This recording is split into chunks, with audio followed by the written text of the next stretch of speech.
This video is sponsored by NordVPN. Thanks, NordVPN.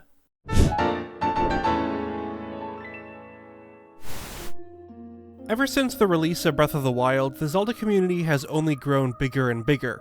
Much of this has to do with how different the game is compared to others in the series, appealing to a much wider audience. But if there's one group which I feel has expanded the most following Breath of the Wild, it's those part of the shipping community, especially when on the topic of Zelink. Breath of the Wild certainly wasn't the first game to imply this sort of relationship between Link and Zelda, the second best example being Skyward Sword. But the sheer success of the former, along with in-game information, definitely popularized the idea of a romantic relationship between the pair. And similar to Breath of the Wild, Tears of the Kingdom includes several details worth dissecting if this sort of thing interests you. And that just so happens to be today's topic. Is Zelink canon? Before we dive into Tears of the Kingdom, I want to give a bit of a refresher course for those who either haven't played Breath of the Wild or simply forgotten most of the details. I'll also have a link to all my other Zelink related uploads in the description below. Don't worry, we won't talk about every detail, only those I feel are the most important to cover. Feel free to use the timestamp provided if you wish to skip this. The very first thing that most would point towards when discussing this topic is Memory 13, where after struggling to unlock her power, Zelda is able to do it to protect Link from further harm. This in itself doesn't necessarily prove anything, however some additional information comes from Cass and Rito Village, once Link has completed the puzzle of every ancient song. He speaks of his mentor, who fell in love with Zelda, later discovering that the princess herself only had eyes for her own knight attendant. In his final song recounting the events of Memory 13, the following lyrics are present. The princess's love for her fallen knight awakens her power, and Calamity cowers. In another memory, Zelda is comforted by the champions after an unsuccessful attempt at awakening her powers, and Urbosa says this. Feeling sorry for yourself won't be of any help. After all, it's not like your last shot was up there on Mount Lanayru. Anything could finally spark the power to seal Ganon away. We just have to keep looking for that thing. Notice how Mipha lets out an audible gasp and turns her head. The next shot focusing on Link suggests that he is what she's looking at. She then says the following before being cut off by Calamity Ganon. I thought well, I'm not sure how to put this into words. I'm actually quite embarrassed to say it. But I was thinking about what I do when I'm healing. You know, what usually goes through my mind. It helps when I think about... Since it's already established that Mipha has romantic feelings towards Link, it's likely that the end of her sentence would have been something like, "It helps me when I think about the person I care about or love," further solidifying the notion that Zelda was in love with Link. Now, I don't think that the power of love is what unlocked her power. I know that others have also argued against this, but it's made clear that Zelda herself didn't know much about how her sealing power worked due to the sudden loss of her mother, and that even if the requirements for getting it were different, the thing which motivated her was love. Thus, from her perspective, she'd believe that this is what finally allowed her to use it. But what makes this topic so polarizing isn't finding evidence to support the notion that Zelda loves Link. Rather, it's proving that Link himself has romantic feelings towards the princess. It's not as clear-cut as our case with Zelda, although it's not like we have no information to work off of. Given that it's Link's duty to protect the princess, there's no way to know whether certain actions are taken because of his job as a knight or due to personal feelings. At the very least, others seem to get the impression that there's something going on between the two. Mipha comes across as a bit jealous when stating that the two of them will be spending more time together, and another individual who crushes on Link, Paya, goes as far as to say that the two of them would make a good couple. Another potential clue comes from the adventure log. This acts as a sort of record keeping track of the player's progress in side quests, which updates as you explore Hyrule. In the localization, it's written in a video gamey sort of way, similar to how most games handle it. However, an old Tumblr post created by user vadnyl compares this to the Japanese version, and how it more closely resembles a diary of sorts. It gives the adventure log a more meaningful purpose of existing if we're to assume that the one writing down these entries is the hero himself. And when we look at certain entries, Link starts to look less like a blank slate and more so a normal person with human emotions. The quest Captured Memories has Link visit various locations to recover past memories of what happened 100 years ago. Once he's visited the final 13th location, the localization's adventure log says the following. Nothing about it seems noteworthy, until you look at the Japanese dialogue. The first is the translations from the post itself, and the second was provided by Sidier, who helped with most of the translations for this video. While both are different, the overall message that comes across remains consistent. I visited the 13 spots of my memories, and received the feelings of the princess. The princess within my memories was always striving for the best. I must save her right away. I want to see her smile once again. I'm no expert in translations, but one detail regarding the Japanese language is that in most cases, pronouns aren't specified. So technically we don't know for certain if this was written from a first-person point of view, though when you take into consideration the rest of the wording, it points more towards this conclusion. First off, this desire to see Zelda smile again speaks volumes of his own affection towards her. And yeah, it might not be a romantic type of love, but one really cool detail is how, in the secret ending of Breath of the Wild, it ends with Zelda giving a wide, childish sort of smile. And this ending is only available once you completed the Captured Memories quest, the quest that this entry just so happens to come from. However, in my opinion, the biggest piece of evidence supporting this theory comes from Bolson. Once Terrytown has been established in the From the Ground Up side quest, a wedding takes place. In the background, you can see Bolson throwing petals into the air, and talking to him sometime afterwards gives you the following dialogue. At the end of Hudson's wedding, did you see the showers of flower petals? The infinite falling petals represent endless love. The overall context for this quote remains unchanged in the Japanese version. These endlessly falling flowers represent how love overflows endlessly. Now if we look at the secret ending of Breath of the Wild, the final shot is of the camera zooming out, where an endless amount of Silent Princess petals are falling downward, perhaps symbolic of the endless love of Zelda and her knight. Even if we humor the possibility that this love isn't the romantic kind, Bolson was throwing these petals at a wedding, so it does lean more towards the non-platonic sort of relationship. And yes, that was the brief version. This brings us to the most recent entry of the series, The Legend of Zelda: Tears of the Kingdom. I have to say that I was rather disappointed with how little interaction we got between Zelda and Link.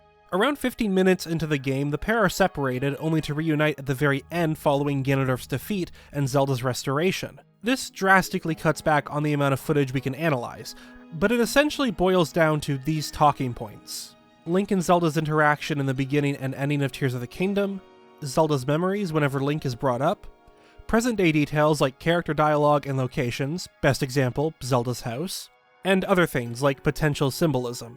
Let's begin by looking at some of the interactions between Link and Zelda that establish a close bond or relationship. Do note that these examples aren't being used to prove that there's romance, rather it's setting a foundation of sorts for this analysis.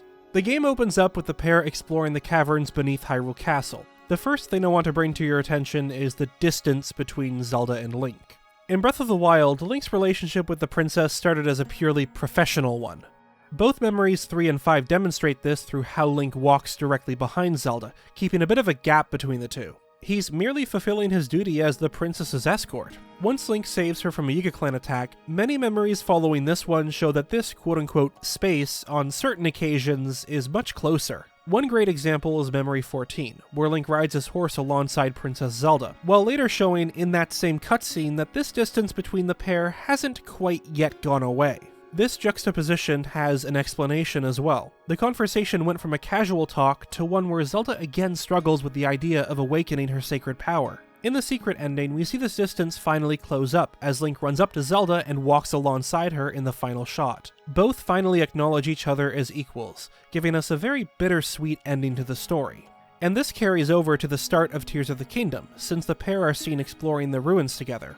Following this, there's another cutscene where the princess runs up to Link after he fights off a few keys. Zelda asks him if he's hurt, and as usual he remains silent. However, after saying this, you can see her check his body for any sort of injuries, and after he passes the inspection, she does a quick nod. In this same cutscene, Zelda fangirls over some murals depicting the imprisoning war, and she takes out the Puripad to get some pictures. As she does this, Link grabs the torch she's holding to free up her hands so she can use the slate. But this interaction alone is worth dissecting. Zelda doesn't appear to have intended to pass the torch onto him. If that were the case, she would have reached out to give it to him before taking out the Puripad. In fact, when Link's hand grabs the torch, you can see Zelda briefly turn her head to look towards him. She's reacting to it because she didn't expect him to take it from her. It was Link's choice to take it from her hand, not because of orders, but out of consideration. He spent enough time with her to know what she's about to do, and therefore acts based off of his assumptions. The last thing to take away from this intro comes from a shot we've seen numerous times in the trailers for Tears of the Kingdom. When the ground beneath Zelda collapses and she falls into the chasm, 3 key things happen.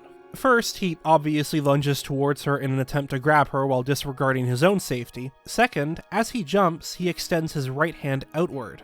Recall that this is the same hand which was just brutally damaged by Ganondorf's gloom, and right before this, Link shows signs of feeling extreme pain from his arm. Despite this, he still reaches out with it to try and save the princess. And lastly, he willingly drops the Master Sword to free up this hand so that he can grab Zelda. Sure, the Master Sword proved to be useless in this encounter, but it's still the Master Sword. There's also a sort of parallel between this event and the ending of Tears of the Kingdom. It begins with Link failing to catch Zelda, and ends with him finally taking hold of the princess. But these individual actions once again establish a close relationship. The question is, what type of relationship is this? Well, before we get into this, a quick word from today's sponsor, NordVPN.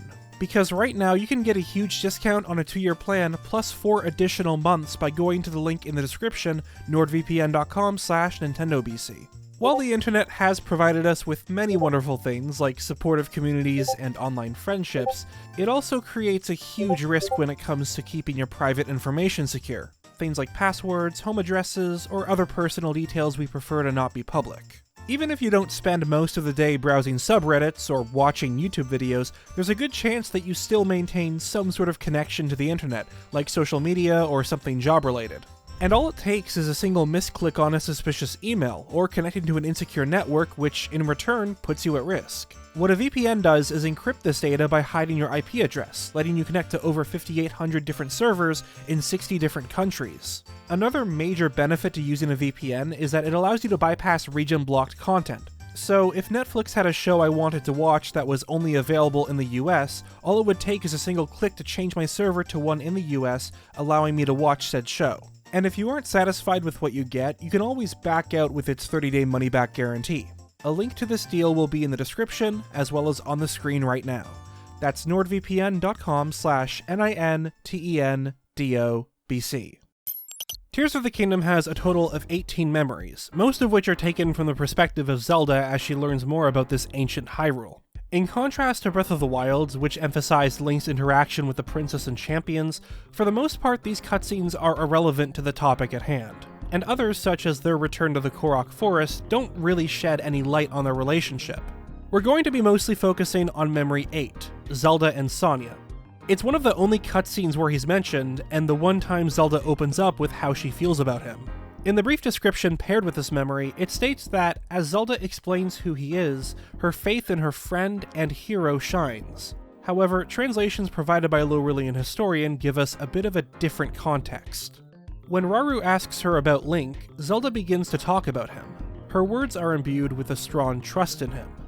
In this case, the translations do specify that these words are towards him. However, notice how the localization sort of friend zones Link in the description, while the term friend isn't present in the Japanese copy. It instead emphasizes her trust or faith in Link. One detail that's also easy to miss is this bit of dialogue. And of course, you must make it home safe to put Link's mind at ease. Link? That is not a name I have heard. After Sonia mentions Link, Rauru states that this is a name he hasn't yet heard. A document provided by Sidier with translations to all of the memories show that this remains unchanged in the Japanese version.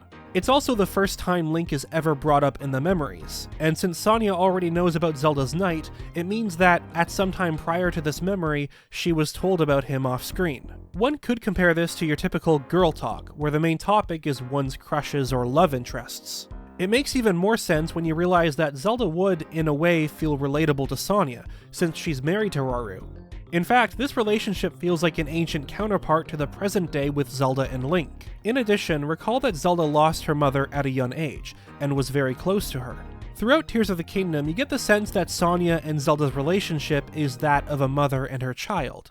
If Zelda told her details about Link, details which not even Rauru knew about, the subject matter surrounding him was clearly sensitive enough to Zelda to only share it with trusted individuals. Another good point brought up by LoruleanHistorian is that perhaps Sonia could sense what Zelda was thinking about through telepathy. Past actions reinforce this possibility, given how quickly Sonia was to believe her story of time travel, the fact that she senses time and light powers, and how in the same memory, she knows exactly what Zelda's thinking. Rauru even mentions that it's hard to hide things from her. But while this would debunk our previous point, it also means that, assuming it's true, Zelda was also thinking about Link. Another way to view this is how Sonia brings him up as a sort of way to calm Zelda down. Clearly the princess is in a situation causing her a lot of grief, because she wants to get back to her own time while also helping this past kingdom. The fact that Sonia knows this and brings Link into the conversation because she knows it will help ease the stress that Zelda's feeling shows just how important Link is to her. Something else I took notice to was the very end of this memory.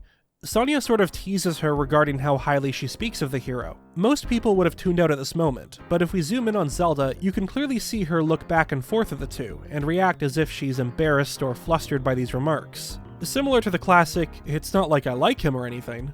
One final point I'd like to address in this shot is the facial performance. If there's one thing that can make or break an animated character, it's the eyes. It doesn't matter how well you animate the rest, if the eyes remain motionless and unexpressive, it makes the character feel lifeless and robotic. Making eye contact is what helps us with understanding how a person is feeling at that moment, as well as establish a connection of sorts between both parties. And often the pupils can be a dead giveaway for whenever a person's experiencing strong emotions. Two great examples from Tears of the Kingdom include this shot, where Zelda is clearly afraid of what's going to happen to her as she's about to transform into the Light Dragon, and at the very end, you can see her holding back tears of joy when she realizes that the plan to restore the Master Sword and use it to defeat Ganondorf was a success. In both cases, the pupils are rapidly shaking. For the most part, Zelda's pupils remain still when talking about Link. However, when she delivers that last bit of dialogue, and his heart is good and true, there's a slight shake in her pupils. It's not nearly as much as the other examples, but it is noticeable. So she might be holding back some of her feelings when talking about him here. Now, aside from taking a course in 3D animation, I'm no expert on this topic. However, it's worth mentioning that this is exactly why many of the cutscenes with Link are almost impossible to analyze. Even in the shot where he finally knows the truth about what happened to Zelda, I can't make out any sort of expression aside from his usual stoic look. And I've seen several people look at this as Link being expressive or emotional at this moment, which I personally don't see nor agree with. Another point to quickly bring up is how some believe that Zelda is blushing when describing Link. I've always been really bad at noticing whether someone's blushing or not unless it sticks out like a sore thumb, so I'll leave that whole conversation for the comments section. Now it's time to look at some in-game evidence, the most decisive being, of course, Zelda's house. In Breath of the Wild, this place was abandoned after the old owner went off to the castle to report for service, with many theorizing that the original owner was Link. Later you're given the option to purchase this house, as well as some upgrades like weapon stands and a bed. In Tears of the Kingdom, many were surprised to find out that it was Zelda who owned this house, with many of the interior decorations either removed or changed. At first glance, this seems like a retcon, and that perhaps in this version, Link never purchased the house to begin with. While Hudson recognizes Link, the same can't be said for Bolson, and he was the one responsible for selling it. But another possible explanation is that Link did buy this house, with Zelda moving in sometime later and redecorating the place. Assuming that the hero stayed, it would mean that the two were living together. And sure, he may still act as her bodyguard, but he's always maintained a professional attitude, and it's hard to believe that he'd go as far as to live with her unless there were feelings of romance. On the second floor of this house is a journal filled with entries written by Zelda about the school she established in Hateno Village, as well as a secret room Bolson had built for her. The player can find the secret room within the well located just behind the house, with another diary talking about a new set of hero's clothes the princess made for him. The first journal states that this secret room was built so that Zelda could focus on her work. Some bright bloom seeds can be found on the desk, so perhaps this location acts as a replacement of sorts for Zelda's study. The question is, why would she need a private chamber if the princess was already living alone? Unless she wasn't. And considering the fact that Zelda was planning to surprise Link with his new outfit, it would make sense to put this diary somewhere where only she had access. Another odd detail is how Link's old hairband from Breath of the Wild can be obtained from a chest in this secret room. Why would Zelda have something like that in her possession? It's easy to immediately write this off as definitive proof of the two living together, and while there is more evidence that supports this theory, we need to play devil's advocate here since there is another possible explanation. Occasionally, the player will find the mayor's wife Clavia cleaning the house. According to her, the princess established that anyone is free to come in and out, and that the children often played around here after class. The children adored Zelda, and many pictures drawn by them are found at both the school and the princess's secret room. And children do tend to be noisy and energetic. Meanwhile, Link has always had a stoic personality. With this in mind, it all of a sudden gives us a different perspective on this mystery. Maybe the room beneath the well wasn't built to get away from Link, but the kids who frequently visited the princess's house. However, there is more evidence to go over which supports our initial assumption. First, let's cover some of the more shaky arguments that have been brought up. Many have pointed out how the table in Zelda's house has dinnerware set for two, along with some chairs, and that this is proof of her living with another. However, if we look at Breath of the Wild, the layout is the exact same, everything from the number of objects to the placement. Second is Zelda's journal. According to some, the princess uses the phrase, "our house," but just like the previous example with Link's adventure log, the pronoun isn't specified, so whether it translates to our house or the house is up to the translator. But it's worth noting that the in-game landmark name for this spot is Zelda's House. As far as conclusive evidence goes, if a player is using a console with a Breath of the Wild save on it, assuming that you've completed the Champion's Ballad DLC, that same picture will be present on the wall of Zelda's house, in the same spot as Link's house in Breath of the Wild. Meaning that everything which happened in that game, the purchase of the property, the completion of the Champion's Ballad, and hanging of the picture all happened prior to Tears of the Kingdom, when Link was the original owner of the house. But the biggest hint is that Link can use the bed inside of Zelda's house to sleep and pass the time. Now, it might not sound that big of a deal, but both games are very picky about whose bed you're allowed to use. It's impossible to sleep in the beds of other people's houses, and you're limited to passing time at campfires or renting a room at an inn. And Link does have a replacement quote-unquote new house that he can purchase in Tears of the Kingdom over at Tarrytown, which includes a bed among many other things. So there's no logical reason for him to be able to sleep here unless it's still technically classified as his old home. I mean, there's both an inn and a campfire close by. Simon even mentions how Link is back in town, meaning that he and the princess spent a lot of time here. It makes sense as Zelda wanted to establish a school in Hateno Village as part of her plan to rebuild the Kingdom of Hyrule. Whether this is enough to prove that the two are living together or not still remains subjective, although I have no doubt on it being true. What's interesting though is that Breath of the Wild provides us with past information that, thanks to Tears of the Kingdom, may or may not provide additional context regarding this mystery. First is Lover's Pond, located within East Necluda atop Tough Mountain. In the first game, Link brings together a Hylian male and Gerudo female, the latter referring to this place as the Pond of Legend in the localization. She goes on to say that it's where people go to find true love. In Tears of the Kingdom, a picture of Lover's Pond is found inside one of the huts in Lurelin Village. That's not all. According to Numar, this picture was painted by Princess Zelda. He even states that the princess often visited the village disguised as a traveler, and made several trips to the pond. Like our Gerudo friend from the first game, he mentions how there was a time when lots of folks went there in hopes of finding true love. Do note that both of these quotes come from the localization, and at the time of writing the script, I have yet to look at the Japanese version. If there's a huge difference between the two, I'll make sure to correct myself in the comments section. But why would Zelda visit this location? Could it have to do with Link? Well, there's no mention of him when Numar brings up the princess's frequent visits. However, it's already been well established that not many people from the first game seem to recognize the hero.